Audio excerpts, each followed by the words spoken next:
इसके बाद पुलिस प्रभात के अड्डे पर रेड करने के लिए जाती है, लेकिन प्रभात बहुत ही चालाक था क्योंकि उसने यहाँ पर एक बम ब्लास्ट कर दिया था जिसकी वजह से कई लोग घायल होते हैं और 2 पुलिस वाले मारे जाते हैं। इस ब्लास्ट में दिया के पिता भी शामिल थे। इसके बारे में दिया देवा से कहती है कि अब उसके पिता कभी चल नहीं पाएंगे। इसके बाद एक सीन में रोहन के पिता रोहन पर गुस्सा हो रहे थे क्योंकि यह ब्लास्ट होने के बाद वह चाहते थे कि रोहन देवा से दूर रहे और रोहन की नौकरी की वजह से उसके पिता रोहन की इज्जत नहीं करते थे। इसके बाद पुलिस को फिर से प्रभात के बारे में एक लीड मिलती है तो फिर से पुलिस उसकी तलाश में निकलती है, लेकिन इस बार देवा चौकन न था। अब एक ड्रोन के माध्यम से प्रभात को देख लिया जाता है, लेकिन प्रभात के लोगों ने भी उस ड्रोन को देख लिया था और उसे देखते ही प्रभात ने उस ड्रोन को गोली से खत्म कर दिया। और इसके बाद यहाँ का नजारा देखने लायक होता है क्योंकि यहाँ जितने भी लोग आम आदमी की शक्ल में घूम रहे थे वास्तव में वो सब प्रभात के ही आदमी थे और उन्होंने पुलिस टीम पर हमला कर दिया था। इन लोगों ने किसी पर गर्म पानी फेंका तो किसी को घर में बंद करके उसकी धुनाई कर दी। पुलिस टीम यहाँ पर उलझ गई और प्रभात फिर से हमला करके जा रहा था, लेकिन रोहन ने प्रभात को जाते हुए देख लिया था, इसलिए वह उसका पीछा करता है। प्रभात भी जान गया था कि कोई उसका पीछा कर रहा है, इसलिए उसने रोहन को गन पॉइंट पर ले लिया था, लेकिन प्रभात के गोली चलाने से पहले ही देवा ने सीधे प्रभात के माथे में गोली मार दी थी, जिससे प्रभात वहीं ढेर हो गया। लेकिन प्रभात को मारने का पूरा क्रेडिट देवा रोहन को दे देता है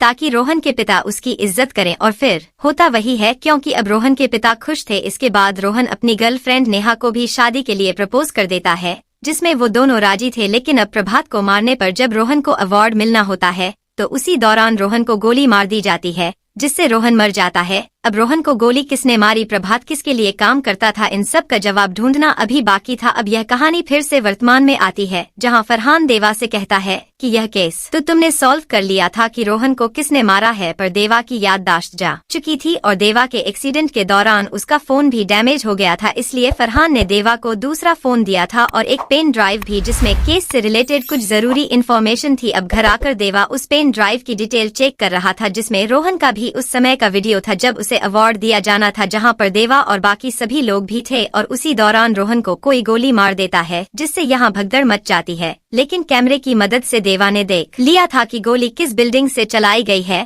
और अब वो गोली मारने वाला आदमी भाग रहा था। अब देवा पूरी टीम को लेकर उस बिल्डिंग में पहुंच तो जाता है मगर उसे वहां कुछ नहीं मिलता। अब रोहन के अंतिम क्रियाक्रम के दौरान देवा अपने जीजा यानी फरहान से कहता है कि यह केस मैं हैंडल करूंगा, क्योंकि देवा को किसी पर भी भरोसा नहीं था और फरहान ने भी इसके लिए इजाजत दे दी थी। इसके बाद देवा अपनी टीम से उस बिल्डिंग में अच्छे से जांच करवाता है, लेकिन दुश्मन इतना चालाक था कि उसने एक भी सुराग नहीं छोड़ा था जिससे पता चले कि आखिर गोली किसने चलाई थी। इसी दौरान देवा ने उस शूटर का स्केच भी बनवाया था जिसमें देवा ने उसे पहचान लिया था। अब देवा प्रभात के एक आदमी यानी बंटी को उठाकर लाने के लिए चल देता है कि शायद उसे पता होगा कि यह गोली मारने वाला आदमी कौन है। अब बंटी मिल तो जाता है लेकिन वह बच निकलता है और किसी खास एरिया में जाकर छिप जाता है, लेकिन देवा ने उसे ढूंढ लिया था और बंटी की धुनाई के बाद भी वह कुछ बता नहीं रहा था। और उसी समय पुलिस को दूसरी लीड मिलती है